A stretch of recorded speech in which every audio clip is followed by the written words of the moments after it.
Hermanos, estamos esta noche en la clase de Rema 1, que es una clase, un panorama introductorio a todo lo que es el cristianismo. Y esta noche es una lección preciosa. Vamos a hablar acerca de Jesús. Así que iniciamos esta noche haciendo una pregunta rápida. ¿Quién es Jesús para ti? ¿Quién es Jesús para ti? Y me gustaría preguntar si alguien puede respondernos a esta interrogante. ¿Quién es Jesús para ti? ¿Quién quiere dar esta opinión esta noche? Amén, pastor. Adelante, hermana María. Para mí Jesús es Dios hecho hombre. Excelente, muy bien. ¿Algo más? Sí. ¿Alguien más tiene otro comentario? Quisiera preguntarle a alguien más. Pastor, para mí Jesús es mi Salvador. Para mí Jesús es mi guía, mi luz, mi diario vivir, es mi yo, mi todo. O sea, sin él yo creo que no puedes despertar, no puedes vivir, es tu vida, ¿no? Sí. Jesús Excelente. para mí Sí. es mi fuente de vida. Excelente, excelente. Pues esta noche todos tenemos una opinión que puede variar un poquito. Pero esta noche vamos a entrar a lo que la palabra de Dios revela quién es Jesús. Y el primer punto que tengo para compartirte que es el Hijo de Dios. Los cristianos tenemos un punto teológico muy importante, que Jesús tuvo dos naturalezas y en una naturaleza es totalmente Dios y en otra naturaleza es totalmente humano. Jesús se hizo llamar el Hijo del Hombre. Así que nosotros como humanos tendemos a pensar en él como un humano y automáticamente pensamos en su genética como humano. Pero la Biblia revela que Jesús es el Hijo de Dios y los testigos de Jehová usan este concepto de una manera diferente porque para ellos hablan de tamaños y piensan que el Padre es de un tamaño y que el Hijo es de otro tamaño.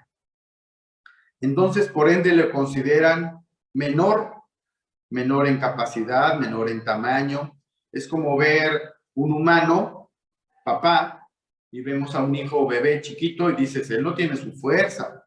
Pero la Biblia revela que es la deidad y que esa deidad, ¿verdad?, revelada en tres personas, una de ellas decidió venir a la humanidad y hacerse hombre. Así que Jesús es la sustancia misma del Padre, es el Hijo de Dios. Y cuando se da el alumbramiento, dice esta parte de Lucas 1:31, y ahora concebirás en tu vientre, le está diciendo esa palabra el arcángel a María, y darás a luz un hijo, y llamarás su nombre Jesús. Y le dice, este será grande y será llamado Hijo del Altísimo. El santo ser que nacerá será llamado Hijo de Dios. Ahora, esto abre para nosotros un punto teológico muy importante, porque si Jesús es Dios, entonces María es madre de Dios. Y eso abre un abismo teológico entre la posición bíblica, entre la posición cristiana y la posición católica. Porque si nosotros entendemos que el Dios eterno se hizo hombre y para eso hubo necesidad de que una mujer lo diera a luz, no significa que esa mujer tiene un derecho superior o de parentesco con el Dios como nosotros concebimos la maternidad. Entonces, hermanos, entendemos que Jesús es el Hijo de Dios, es el Dios eterno que vino a nacer, pero entendemos que usó, ¿verdad?, a una doncella, a una señorita que fue María, y que el Espíritu Santo la cubrió con su sombra y que dio a luz al Hijo de Dios. Pero no se encuentra en la Biblia, amado hermano, y eso es muy importante, no se encuentra en la Biblia ninguna parte donde diga que María es madre de Dios, ¿sí? Porque Dios es inmutable, es eterno, es un espíritu creador, y Dios no puede ser creado, y Dios no puede tener mamá, porque entonces tendría un principio, ¿sí? Entonces, un punto muy importante es ese. Esta noche estamos entendiendo un texto y quiero llevarte a leerlo, que está en San Juan 1, verso 1. Es esta palabra que está aquí. Voy a pedirte que abras tu Biblia en San Juan 1:1 y alguien me puede ayudar a leerlo. ¿Quién se ofrece como voluntario para leerlo? ¿Quién puede darle lectura a San Juan 1:1?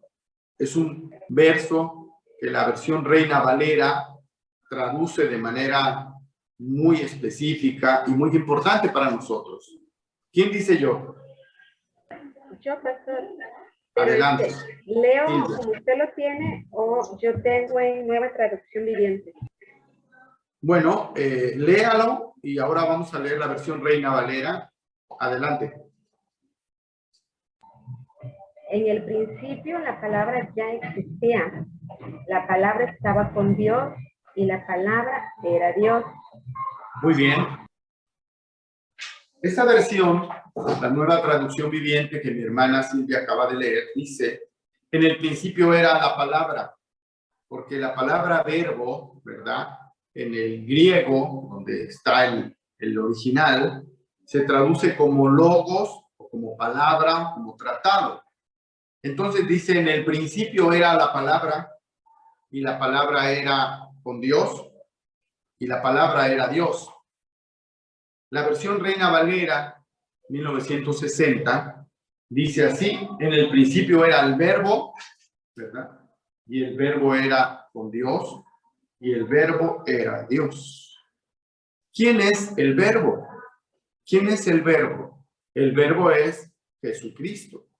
Pero este versículo nos abre un panorama de que Jesucristo no empezó en una Navidad en Belén a existir, sino que Él ha existido desde el principio, y desde el principio porque es parte de la deidad. Y dice el versículo, y aquel verbo, en el verso 14, fue hecho carne. Ese es el milagro de la encarnación de Dios, y habitó entre nosotros. Y dice, y vimos su gloria, gloria como del unigénito,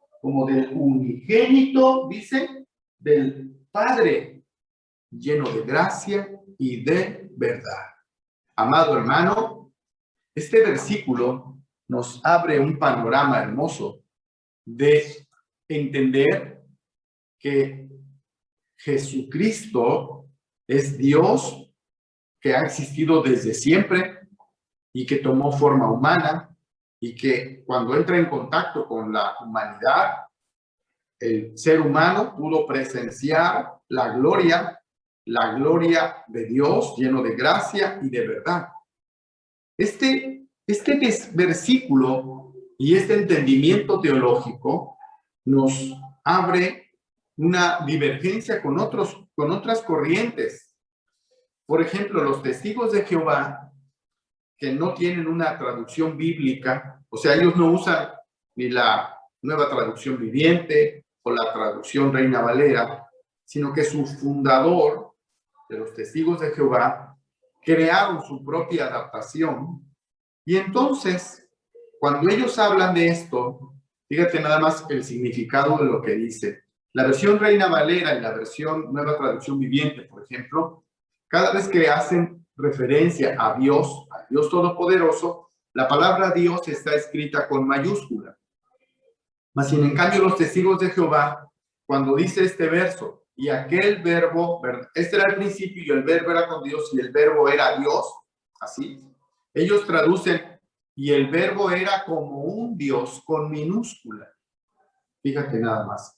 O sea, los testigos de Jehová dicen, y el Hijo era como un Dios, como cualquier Dios, ¿no? Con minúscula. Entonces, los testigos de Jehová no consideran que Jesucristo es Dios encarnado y que Jesucristo forma parte de la verdad.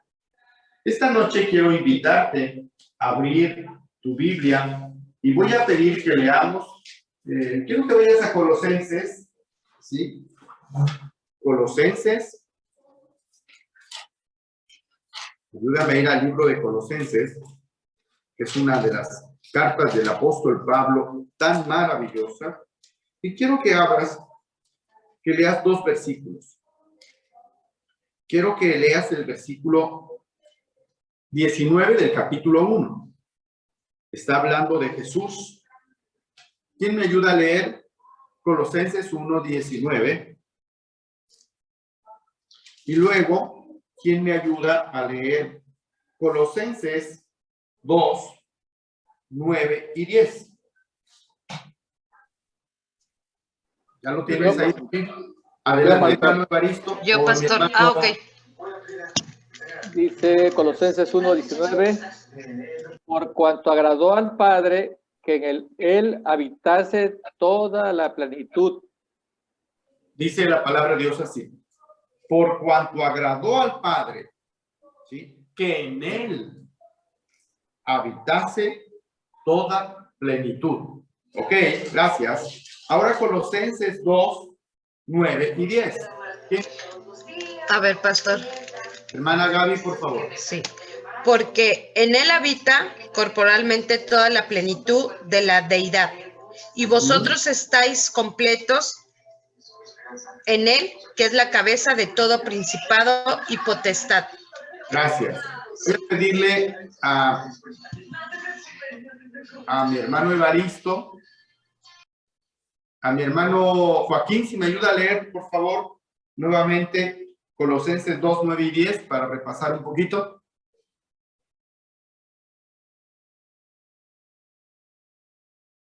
Joaquín, ¿podrías leer nuevamente 2:9 y 10?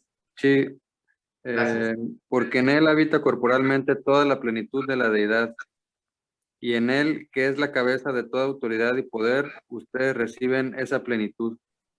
Así es. La versión Reina Valera 1960 dice, y vosotros estáis completos en él, que es la cabeza de todo principado.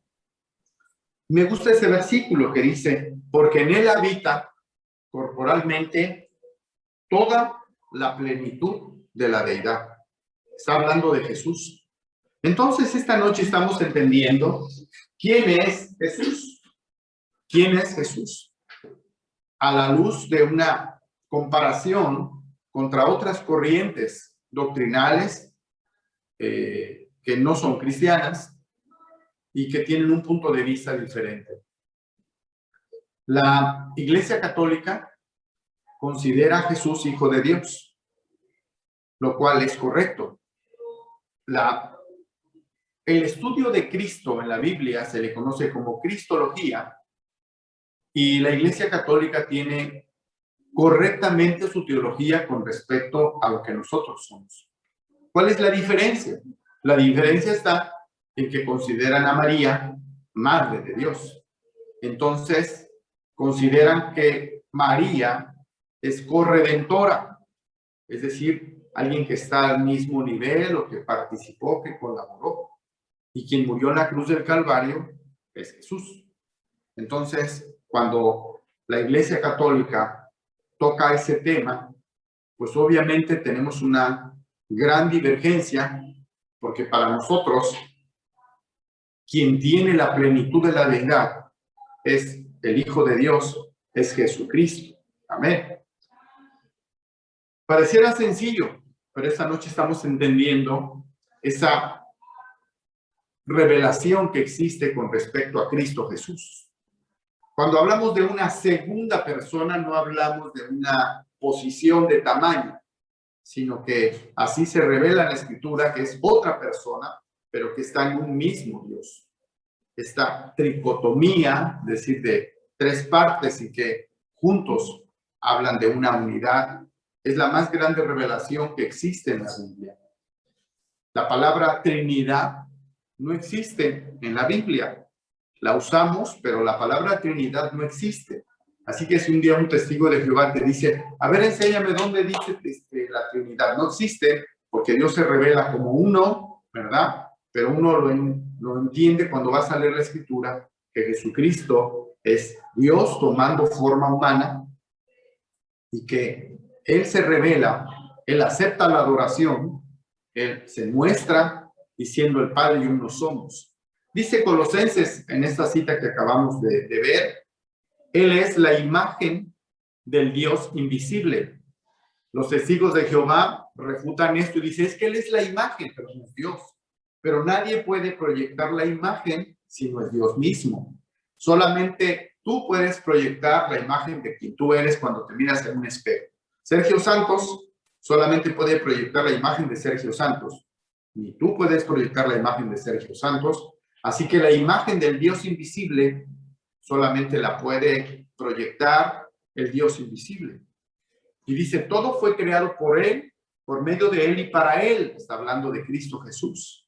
Y la cita que leímos en este momento, que en Él habita corporalmente toda la plenitud de la deidad y que en Él estamos completos, que en Él estamos completos. Así que estamos esta noche entendiendo que Jesús tuvo un propósito, o Dios tuvo un propósito, porque Él es espíritu, porque había necesidad de rescatar a la humanidad. Y quizás para ti sea trillado decir esto del pecado, como no lo entiendo, pero lo que se entiende en la Biblia es que a partir del libro de Génesis con el primer hombre, se perdió ese vínculo con Dios, esa comunión con Dios, y empezó a ser dominada por Satanás. Y así que para que el hombre recuperara esa posición, tenía que ser vencido Satanás por un hombre que en el terreno humano ganara la batalla contra Satanás a nombre de la humanidad. Así que Jesús, en toda la lucha espiritual que tiene con Satanás, lucha como humano. Lucha como humano. Jesús no echó a su alcance el poder, ¿verdad?, de la divinidad para enfrentarse a Satanás. Fue tentado y fue confrontado Jesús por Satanás, pero Jesús respondió siempre con la palabra. Así que Jesús, el Hijo de Dios, tiene un proyecto de rescatar a la humanidad en esa comunión con el Padre. Y Lucas 19:10, que está aquí en la pantalla, dice, porque el Hijo del Hombre vino a buscar y a salvar lo que se había perdido, para dar su vida por nosotros. Dice este inciso B, el Hijo del Hombre no vino para ser servido, sino para servir y para dar su vida en rescate por muchos, de acuerdo a lo que dice Mateo 20:28. Entonces, amados hermanos, quizás tú has encontrado esa palabra que dice que todos somos hijos de Dios. Seguramente lo has escuchado. Pero el libro de Efesios, quiero que me lleves, por favor, en tu Biblia, al libro de Efesios. Y el libro de Efesios revela algo que quizás ya lo sabes, pero esta noche lo estamos repasando. Quizás no lo sepas y esta noche va a ser algo nuevo para ti. Todos pensamos en una frase que todos somos hijos de Dios, pero el libro de Efesios, capítulo 2, escrito por el apóstol Pablo, revela que no todos somos hijos de Dios. Este estudio habla de que éramos hijos de ira. Mira lo que dice el apóstol. Efesios 2, versículo 1. Y Él os dio vida a vosotros, cuando estabais muertos en vuestros delitos y pecados, en los cuales anduvisteis en otro tiempo, siguiendo la corriente de este mundo. Siguiendo la corriente de este mundo, mira lo que dice. Conforme al espíritu de la potestad del aire. Conforme, es decir, a la manera de un espíritu que opera, dice, en los hijos de desobediencia, entre los cuales también estuvimos en otro tiempo, en los deseos de nuestra carne, dice este verso, haciendo la voluntad de la carne y de los pensamientos. Y esta frase que quiero resaltar para ti dice, y éramos por naturaleza hijos de ira, lo mismo que los demás. Esta posición de Efesios capítulo 2, verso 3, revela que la humanidad camina adaptado a un poder espiritual que opera en el mundo de acuerdo a los hijos de desobediencia, entre los cuales todos nosotros anduvimos en otro tiempo, y a los ojos de la vista éramos hijos de ira, hijos de desobediencia, lo mismo que los demás. Por eso Jesús nos vino a rescatar, para volver a rescatarnos, para volver a instituir en nosotros la posición de hijo de Dios. Así que cuando tú y yo aceptamos a Jesús en nuestro corazón, se da a luz un ser en nuestro corazón. Esto se habla como el nuevo nacimiento, que genera en nosotros una identidad de hijo. Y a partir de ahí se restaura en tu vida y en mi vida la condición de hijo de Dios. Por eso, cuando somos cristianos, enfatizamos mucho en el nuevo nacimiento. Por eso enfatizamos en aceptar a Jesús en nuestro corazón. Por eso enfatizamos en que aceptemos a Cristo como nuestro Salvador personal. Porque cuando hacemos eso en un acto de fe, estamos concurriendo a un salvamento por nuestro Señor Jesucristo sobre nuestra vida. Así que Jesús tiene un propósito especial: rescatar a la humanidad y dar su vida por nosotros. Ahora, también Jesús vino para deshacer las obras del diablo. Primera de Juan 3:8, en una parte de ese verso dice, para esto apareció el Hijo de Dios, para deshacer las obras del diablo. Quiere decir que antes de que apareciera el Nuevo Testamento, es decir, desde Malaquías hacia Génesis, hacia atrás, la Biblia no revela que el enemigo de la humanidad con tanta claridad es Satanás. La Biblia no lo revela con tal claridad, pero cuando aparece el Nuevo Testamento y Jesús empieza a su ministerio, incluso en el Evangelio según San Marcos, en el primer capítulo se da y se manifiesta ese poder satánico que empieza a sentir la presencia de Jesucristo, y los mismos demonios decían, ¿qué tienes con nosotros? Lo empiezan a identificar, porque el verdadero enemigo destructor de la humanidad es Satanás. Pero nunca había sido descubierto. Así que Jesús vino para dar a conocer sus obras de Satanás y para destruir sus obras. En consecuencia, la Biblia se puede considerar en San Juan 3:16 como el corazón de la Biblia. Dice San Juan 3:16, porque de tal manera amó Dios al mundo que ha dado a su Hijo unigénito, para que todo aquel que en Él cree, solamente es para todo aquel, pero solamente el que cree en Él, no se pierda, mas tenga vida eterna. Wow. Entonces, estamos hablando esta noche, amados hermanos, que la salvación tiene un cambio de posición, el cual nos coloca como hijos de Dios y como a salvo de qué, a salvo de un juicio. A ver, pastores, ¿me está hablando de un juicio? Sí. La Biblia dice que todo hombre dará cuenta de sus obras y que un día toda la humanidad será juzgada de acuerdo a sus obras. Pero la Biblia también revela que nadie puede ser justificado por sus obras porque todos hemos pecado, todos hemos fallado contra Dios. Pero para eso aparece Jesús, porque Jesús nos salva con su sangre preciosa. Y entonces no éramos hijos, pero ahora somos hijos. Pero entonces necesitamos un Salvador para que un día, el día del juicio, seamos exonerados.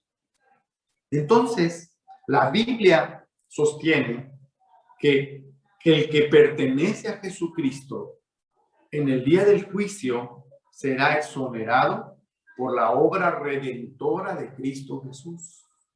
Esa es la más grande revelación para la humanidad, que en Cristo Jesús, un día en el juicio, el cristiano será exonerado no por sus obras, sino por la obra de un inocente que pagó el precio de sus pecados.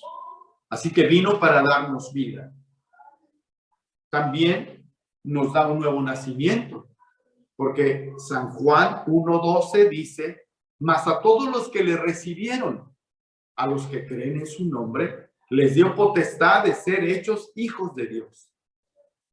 Si tú estás en Rema 1 y tú nunca has hecho una decisión por Cristo Jesús, esta noche puede ser la noche en el que tú, en un acto de fe, hables con Dios y le digas: Señor, yo quiero que tú me perdones mis pecados y yo quiero, Señor, que tú me hagas tu hijo, que me des esta potestad, este derecho legal de que yo pueda ser tu hijo.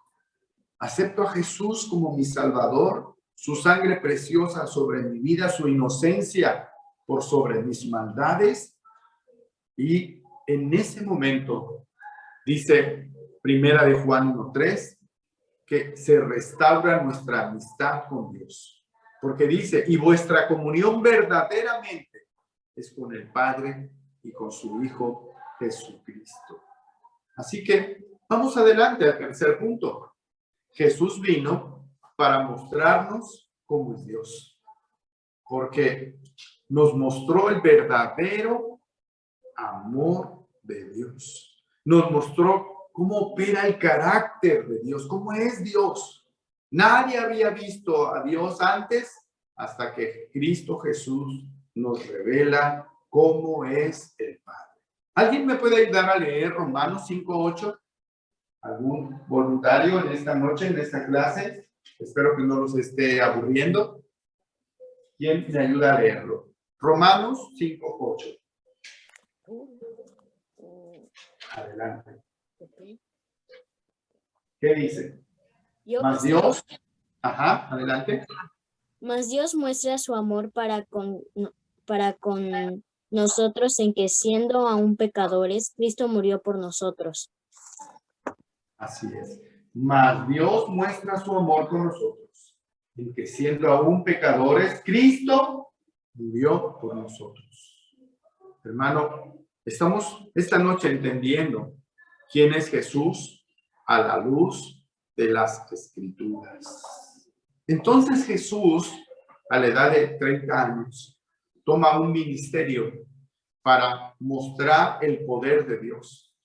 Mateo 4:24 dice que se difundió su fama por toda Siria y le trajeron todos los que tenían dolencias, los afligidos por diversas enfermedades y tormentos.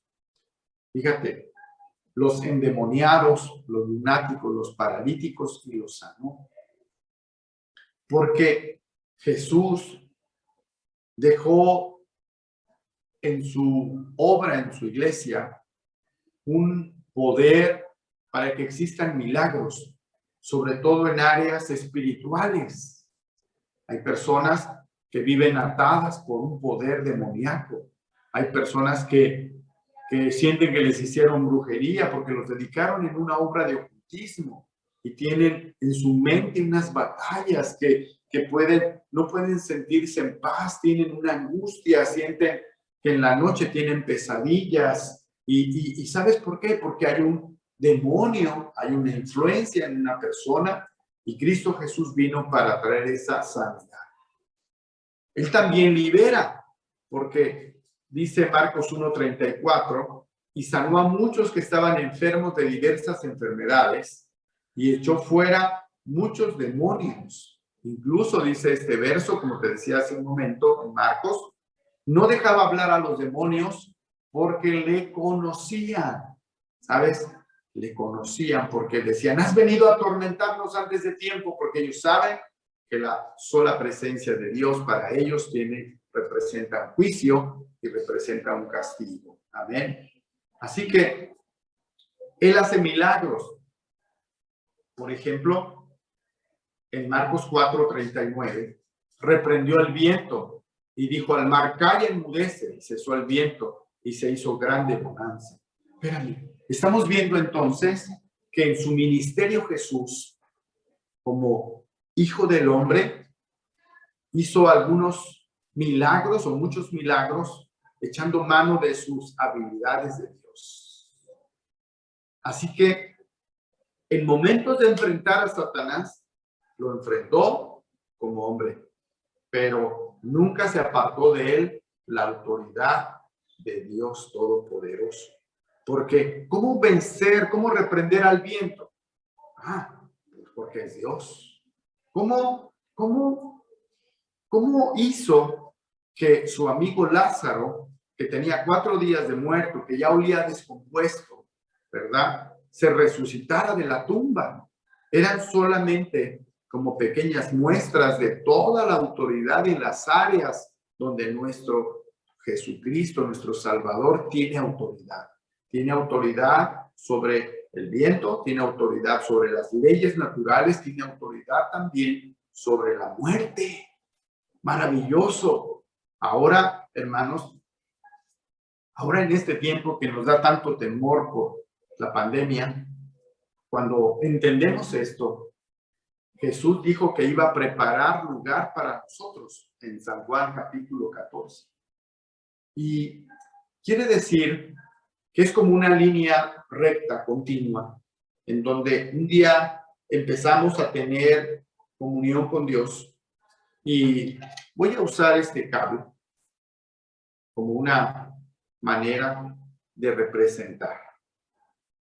Un día, el Señor, aceptamos a Cristo Jesús en nuestro corazón y empezamos una línea de vida con Cristo Jesús. Pero nosotros estamos en un mundo sujeto a leyes que Dios mismo puso.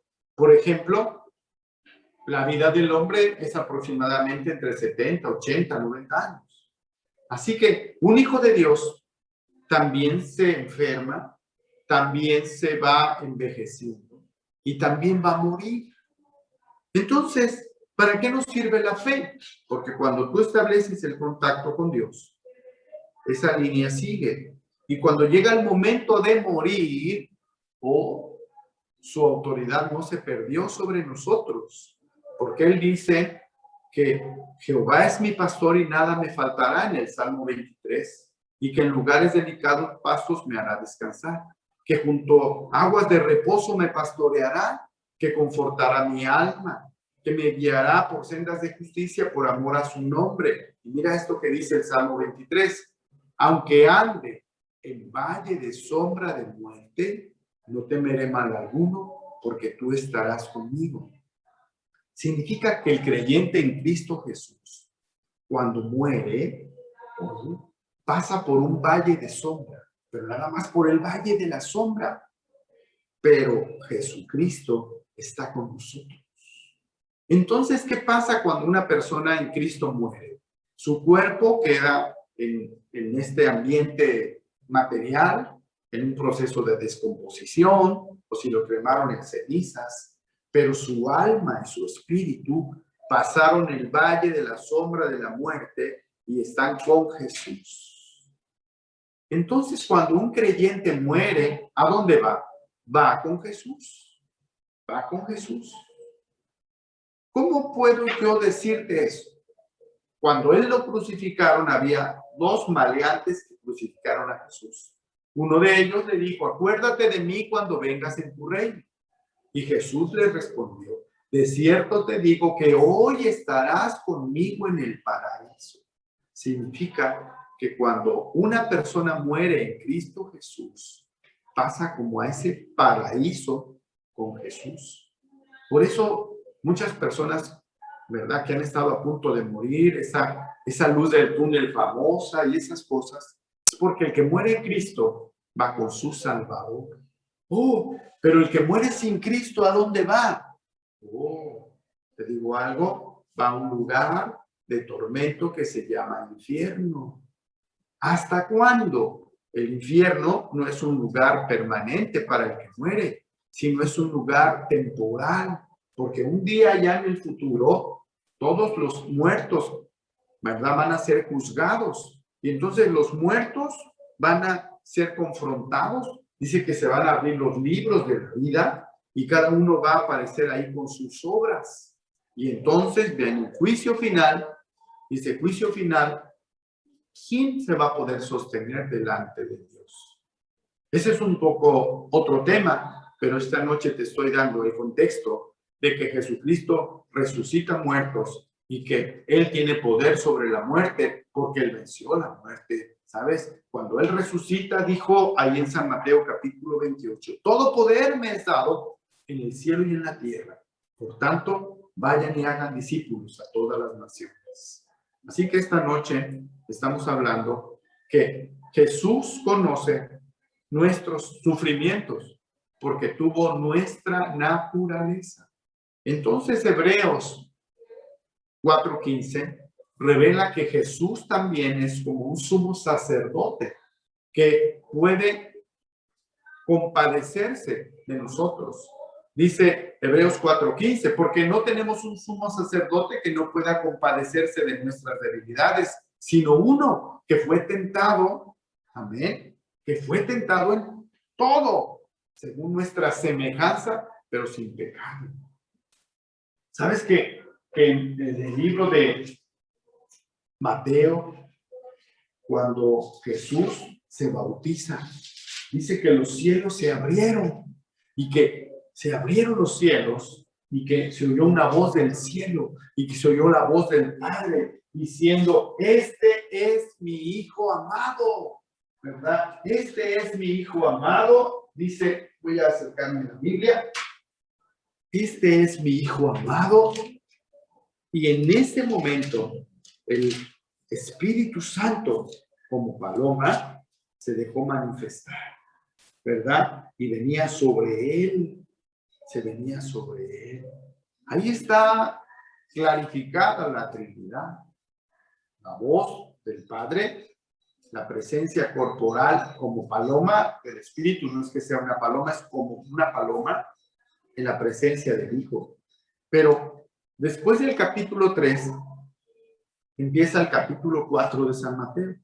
Y ahí dice que el mismo Espíritu Santo llevó a Jesús para ser tentado por el diablo. San Mateo 4:1. Y entonces vino el tentador para tentar a Jesús. Y hubo tentaciones de varios tipos. La primera de ellos es que cuestionó que él era hijo de Dios, ¿verdad? Si tú eres hijo de Dios, está diciendo, di que estas piedras se conviertan en pan. Y después le llevó a un pináculo del templo y le dijo, échate abajo porque escrito está, ¿verdad? Que te va a ayudar el Padre. Y otra vez le llevó a un monte muy alto, que es en la tercera tentación, y le mostró todos los reinos del mundo y la gloria del mundo, y le dijo, todo esto te daré si tú postrado me adorares. Hermano, hay muchos estudios sobre ese punto, pero yo creo que Jesús fue tentado en todo lo que hoy el mundo moderno contemporáneo puede mostrarle al ser humano como atractivo. Como atractivo. Es decir, que el diablo quiso mostrar a Jesús la oportunidad para hacerse rico, la oportunidad para vestir con joyas. Y déjame decirte esto. El ser humano ha encontrado en las drogas cierto atractivo y una adicción. Ha de tener algo atractivo para los que se drogan. Yo quiero pensar, tómalo como un comentario extra, que Satanás mostró a Jesús en esa tentación todos esos placeres, los placeres de sexo, los placeres del exceso, los placeres de la embriaguez, los placeres de la drogadicción, los placeres de vestir joya, todo eso. Y Jesús se mantuvo firme, porque él no adoró a Satanás y dijo, escrito está, escrito está.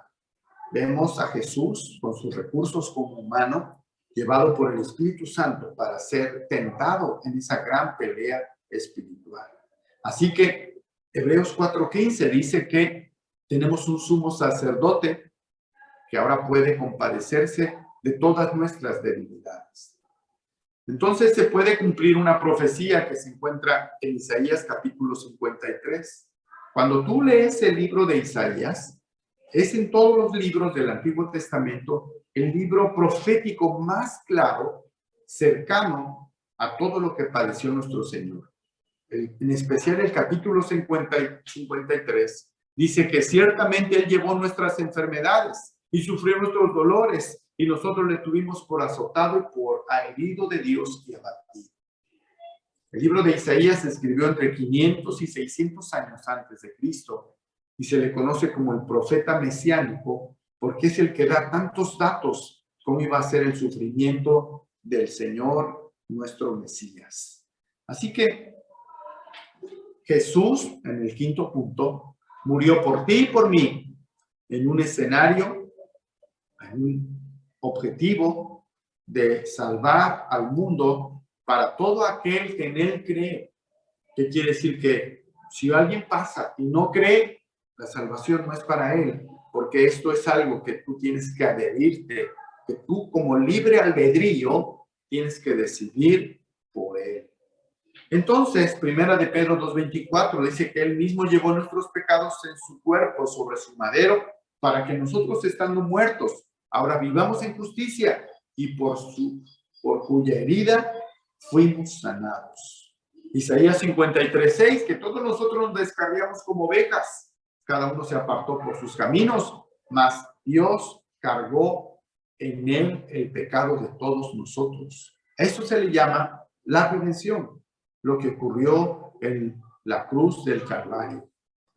Dice Colosenses 2, que nosotros que estando muertos en pecados, en la incircuncisión de nuestra carne, nos dio vida juntamente con él, perdonando todos los pecados. Dice Colosenses, anulando el acta de los decretos que había contra nosotros. Quizás tú no sepas, hermano, pero había un acta levantada por el mismo Satanás que nos era contraria porque conocía nuestros pecados, nuestras maldades, pero Cristo Jesús, cuando viene y triunfa sobre él en la cruz del Calvario, dice que quitó esa acta, ¿verdad?, de en medio y la clavó en la cruz y despojó a esos principados, a esas potestades y los exhibió públicamente, triunfando sobre ellos en la cruz. ¡Oh, aleluya! Hermano, la obra redentora de nuestro Señor Jesucristo es perfecta. No puede ser por obras, ¿sabes? No es por obras humanas, es por la obra de nuestro Señor Jesucristo. Así que Jesús resucitó por nosotros y ahora nos dio vida juntamente con él. Esto es asombroso, hermano, porque vemos en Jesús nuestro superhéroe, nuestro ejemplo, nuestro salvador, nuestro abogado, nuestro sumo sacerdote, aquel que es experimentado en quebranto, como dice Isaías. Jesús abrió la puerta de los cielos para nosotros.